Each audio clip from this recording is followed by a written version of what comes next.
ಬಲೂಚ್ ಹೋರಾಟಗಾರರಿಂದ ಪಾಕಿಸ್ತಾನಕ್ಕೆ ಬಹುದೊಡ್ಡ ಶಾಕ್. ಇನ್ನು ಮುಂದೆ ಬಲೂಚಿಸ್ತಾನ ಸ್ವತಂತ್ರ ದೇಶ ಅಂತ ಘೋಷಣೆ. ಆಂತರಿಕ ಬೇಗುದಿಯಿಂದ ಛಿದ್ರವಾಗುತ್ತಾ ಪಾಕಿಸ್ತಾನ.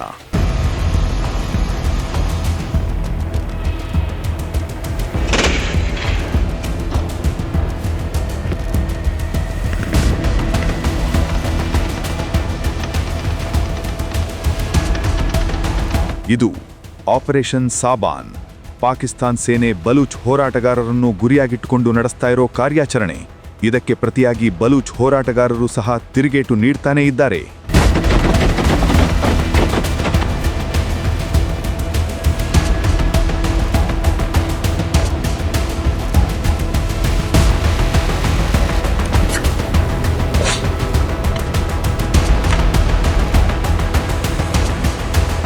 ಇದರಿಂದಾಗಿ ಕಳೆದ ಕೆಲವು ತಿಂಗಳುಗಳಿಂದ ಬಲೂಚಿಸ್ತಾನದಲ್ಲಿ ಹಿಂಸಾಚಾರದ ಜ್ವಾಲೆ ತೀವ್ರಗೊಂಡಿದೆ. ಬಲೂಚ್ ಹೋರಾಟಗಾರರು ಮತ್ತು ಭದ್ರತಾ ಪಡೆಗಳ ನಡುವೆ ಭೀಕರ ರಕ್ತಪಾತ ನಡೀತಾ ಇದೆ. ಜುಲೈ 5ರಿಂದ ಈವರೆಗೆ 100ಕ್ಕೂ ಹೆಚ್ಚು ಜನರು ಸಾವನ್ನಪ್ಪಿದ್ದಾರೆ. ಇಂತಹ ಹಿಂಸಾತ್ಮಕ ಹೋರಾಟದ ಬೆನ್ನಲ್ಲೇ ಈಗ ಪಾಕಿಸ್ತಾನಕ್ಕೆ ಚೇತರಿಸಿಕೊಳ್ಳಲಾಗದ ಬಿಗ್ ಶಾಕ್ ಎದುರಾಗಿದೆ.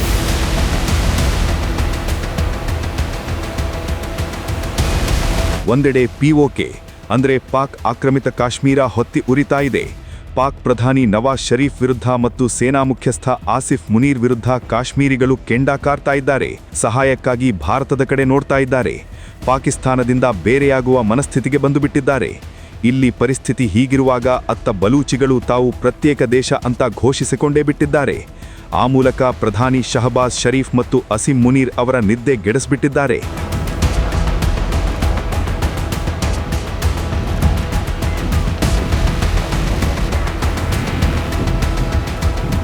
ಹೌದು, ಬಲೂಚ್ ಹೋರಾಟಗಾರರು ಪಾಕಿಸ್ತಾನದಿಂದ ತಾವೀಗ ಸಂಪೂರ್ಣ ಸ್ವತಂತ್ರ ಎಂದು ಘೋಷಿಸಿಕೊಂಡಿದ್ದಾರೆ. ಸಾಮಾಜಿಕ ಜಾಲತಾಣಗಳಲ್ಲಿ ರಿಪಬ್ಲಿಕ್ ಆಫ್ ಬಲೂಚಿಸ್ತಾನ ಹೆಸರಿನ ಪತ್ರವೊಂದು ಸಖತ್ ವೈರಲ್ ಆಗ್ತಾ ಇದೆ. ಬಲೂಚಿಸ್ತಾನ ಈಗ ಸ್ವತಂತ್ರ ದೇಶ.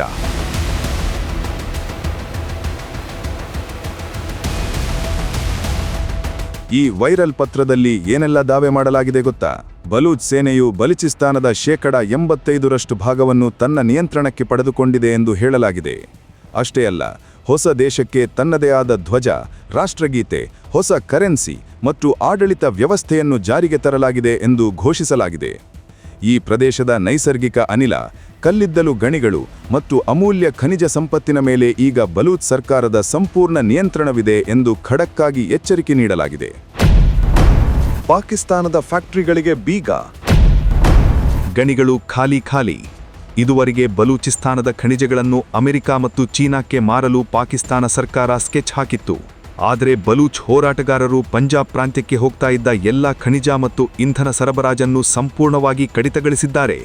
ಇದರಿಂದಾಗಿ ಪಂಜಾಬ್ ಭಾಗದ ಹಲವು ಕಾರ್ಖಾನೆಗಳು ಮುಚ್ಚುವಂತಾಗಿದೆ. ಪಾಕಿಸ್ತಾನದಲ್ಲಿ ಹಾಹಾಕಾರ ಶುರುವಾಗಿದೆ. ಇದಕ್ಕೆ ಪ್ರತಿಯಾಗಿ ಪಾಕ್ ಸೇನೆ ತನ್ನದೇ ದೇಶದ ನಾಗರಿಕರ ಮೇಲೆ ವೈಮಾನಿಕ ದಾಳಿಯನ್ನು ನಡೆಸಿದೆ.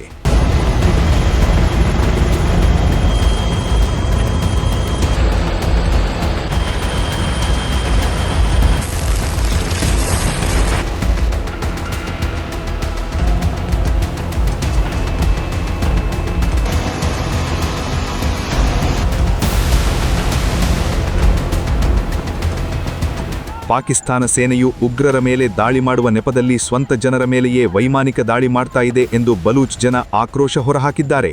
ಇದೇ ಕಾರಣಕ್ಕೆ ಪಾಕ್ ಸೇನೆಯಲ್ಲಿದ್ದ ಬಲೂಚ್ ಯೋಧರು ಸಾಮೂಹಿಕವಾಗಿ ರಾಜೀನಾಮೆ ನೀಡಿದ್ದಾರೆ. ಅಷ್ಟೇ ಅಲ್ಲ, ಬಲೂಚ್ ಹೋರಾಟಕ್ಕೆ ಕೈಜೋಡಿಸ್ತಾ ಇದ್ದಾರೆ. ಬಲೂಚಿಸ್ತಾನದ ಸಂಸ್ಕೃತಿ, ಭಾಷೆ ಮತ್ತು ಉಡುಗೆ ಅಫ್ಘಾನಿಸ್ತಾನಕ್ಕೆ ಹೋಲಿಕೆಯಾಗುತ್ತದೆ ಹೊರತು ಪಾಕಿಸ್ತಾನಕ್ಕಲ್ಲ ಎಂಬುದು ಅವರ ವಾದ.